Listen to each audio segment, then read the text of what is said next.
प्राचीन भारतीय सेना विभिन्न टुकड़ियों से मिलकर बनी थी और यदि हम प्राचीन स्रोतों की माने तो इन टुकड़ियों में से एक टुकड़ी ऐसी थी जिसके सारे सैनिक वनवासी थे। इस टुकड़ी के लिए प्राचीन स्रोतों में शब्द इस्तेमाल किया गया है आटविक बल। आटविक का अर्थ होता है वनवासी और बल का अर्थ होता है शक्ति। तो आटविक बल का अर्थ हुआ वनवासियों की शक्ति। तो हम देखते हैं कि इस प्रकार की एक वनवासियों की सेना प्राचीन भारत में हुआ करती थी। अब यदि हम इन वनवासियों की सेना के बारे में अधिक जानना चाहते हैं, उससे पहले हमें यह ध्यान रखना चाहिए कि जो भी हम इन वनवासियों की सेना के बारे में जानते हैं वह इनके द्वारा नहीं लिखा गया। जो भी हम जानते हैं वनवासियों की सेना के द्वारा और किस प्रकार से इस वनवासी सेना का गठन होता था, वह लिखा जा रहा है ग्राम एवं नगरों में रहने वाले लोगों द्वारा। तो यह बात पहले हमें स्पष्ट होनी चाहिए।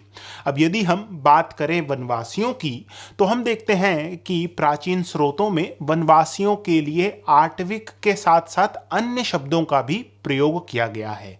एक शब्द है वनचर, दूसरा शब्द है अरण्यवासिन। अब यदि हम कौटिल्य के अर्थशास्त्र को देखें तो इन तीनों शब्दों का वर्णन हमें देखने को मिलता है, वनचर, अरण्यवासिन एवं आटविक का। परंतु जिस प्रकार से कौटिल्य ने इन तीनों शब्दों का प्रयोग किया है उससे यह प्रतीत होता है कि इन तीनों शब्दों में थोड़ा अंतर था। यदि हम देखें वनचर एवं अरण्यवासिन शब्द को, तो यह प्रयोग होता था उन लोगों के लिए जो कि वन में रहा करते थे, परंतु आटविक शब्द का प्रयोग हुआ है उन वनवासियों के लिए जो कि एक राज्य की सेना में नियुक्त किए जाते थे या वह वनवासी जो कि एक राज्य को चुनौती देते थे।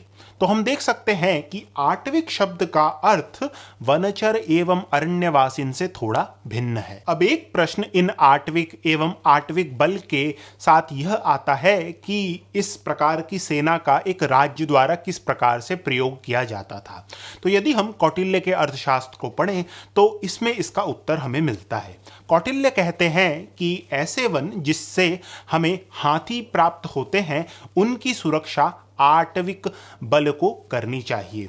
कौटिल्य यह भी कहते हैं कि एक राजा की सुरक्षा में जो तीसरा घेरा है वह आटविक द्वारा नियंत्रित किया जाना चाहिए। यदि हम कौटिल्य के अर्थशास्त्र को देखें तो कौटिल्य एक सेना के 6 भाग हमें बताते हैं। इन 6 भाग में से जो छठा भाग था वह आटविक बल का था, अर्थात जो वनवासियों की सेना थी जिसे आटविक बल कहा जाता था वह एक राज्य की सेना का छठवां भाग था या 6 भागों में से एक भाग था। परंतु कौटिल्य के अनुसार आटविक बल का प्रयोग एक राजा को अति सावधानी पूर्वक करना चाहिए। इसका प्रमुख कारण यह था कि वनवासियों की जो यह सेना थी जिसके लिए आटविक बल शब्द का प्रयोग किया गया है उसको नियंत्रण में रख पाना अति कठिन था और वह लूटपाट किया करते थे। तो इसीलिए कौटिल्य कहते हैं कि एक राजा को बहुत सावधानी पूर्वक इस आटविक बल का प्रयोग करना चाहिए। वनवासियों की यह सेना केवल एक राज्य की सेना का भाग ही नहीं था। कौटिल्य के अर्थशास्त्र एवं अन्य स्रोतों से हमें यह पता चलता है कि वन में भी वनवासियों के राज्य थे। यदि हम कौटिल्य के अर्थशास्त्र को पढ़ें तो कौटिल्य बताते हैं कि जो वन से मार्ग जाते हैं उन पर व्यापारी जो चलते हैं उनको लूटने का कार्य 2 समूह किया करते थे। प्रथम तो थे डाकू और द्वितीय थे वह वनवासी सैनिक जो कि वन के राज्यों के अधीन थे। और कौटिल्य के अनुसार डाकू एवं वन के सैनिकों में से सबसे अधिक चिंता का विषय यह वन के सैनिक हैं, क्योंकि इनका संरक्षण वन के राज्य कर रहे हैं जिनको नियंत्रण में कर पाना एक राज्य के लिए अति कठिनाई का विषय है। कौटिल्य हमें बताते हैं कि यह वनवासी सैनिक केवल व्यापारियों को ही नहीं लूटते थे, जो वन के समीप ग्राम थे उन पर भी यह आक्रमण करके लूटमार किया करते थे और लूटपाट करने के पश्चात यह पुनः शरण वन के राज्यों में ले लिया करते थे। इसलिए कौटिल्य के अनुसार एक राजा को जो वन में रहने वाले छोटे छोटे राज्य हैं उनसे अच्छे संबंध रखने चाहिए।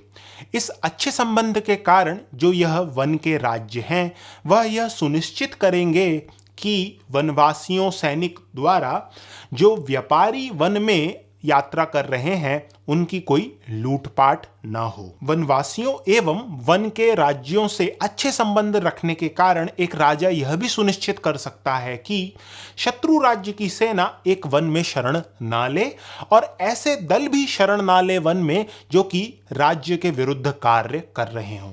तो इन दो प्रमुख चुनौतियों को सीमित करने के लिए एक राजा को वनवासियों एवं वन के राज्यों से अच्छे संबंध रखना आवश्यक है। अर्थशास्त्र में आए इन विभिन्न उल्लेखों से हम देख सकते हैं कि एक राज्य के लिए जो यह आर्टविक बल था या जो वन के राज्य थे वह चिंता का विषय थे, परंतु यदि इनका प्रयोग ठीक तरह से किया जाए तो इनकी शक्तियों का प्रयोग राज्य की सेवा के लिए भी किया जा सकता है। और इसका सबसे अच्छा उदाहरण है आर्टविक बल, जो कि 6 भाग की जो एक भारतीय सेना हुआ करती थी उसका एक भाग था।